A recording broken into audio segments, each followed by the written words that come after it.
طالب استازو تیر ماښام قطر کې له امریکایي قوماندان سره لیدلي. د طالبانو د قطر دفتر وایي تیر ماښام یې په افغانستان کې د میشتو بهرنیو ځواکونو د قوماندان سکاټ میلر په مشرۍ یو پلاوي سره ناسته کړې ده. د دغه دفتر ویان سهیل شاهین په ټویټر په اړه لیکلي دې غونډه کې له امریکایي قوماندان سره د سولې د هوکړې په عملي کېدو او په دې برخه کې د شویو سرغړونو په اړه خبرې وشوې.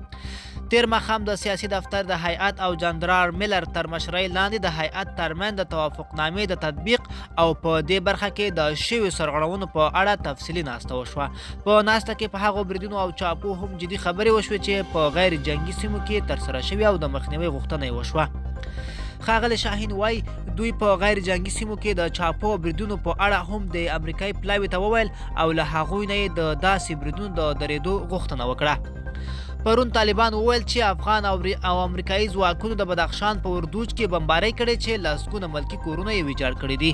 امریکایي پلاوي لا په دې اړه څه نه دي ویلي. د امریکا پوځیانو یو ویان سینی لیګټ ویلي میلر له دې طالب پلاوي سره د تاوتریخوالي په راکمولو هم خبرې کړې دي. نوموړي د پرونۍ غونډې نور جزئیات نه دي ورکړي خو ویلي دي چې دا غونډه د هغو لیدو کتو لړۍ یوه ده چې د امریکا او طالبانو ترمنځ د لاسلیک شوي هوکړې کې ورته اشاره شوې وه. بل پلوه حزب اسلامي ویلي کابل ته د طالبانو له ورغلې پلاوي سره سپک چلند شوی او ستونزه یې پیچلې شوې ده. دغه حزب په یو اعلامیه کې ویلي کابل ته د طالبانو له سفر باید ښه ګټه اخیستل شوی وای او له افغان حکومت د ښه نیت له مخې د هغوی په حضور کې زندانیان آزاد کړی وای.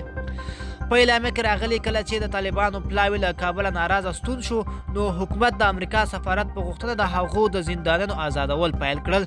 حکومت د دوی له ستنېدو وروسته له بګرامه 200 زندانیان آزاد کړل خو طالبان وایي هغه زندانیان چې د دوی پلاوي تصدیق نه کړي خوشي کول د منلو وړ ورته نه دي. ملګرو دا و زموږ تازه چمتو شوی راپور د لا ښکلو ویډیوګانو لپاره زموږ چینل سبسکرایب کړئ.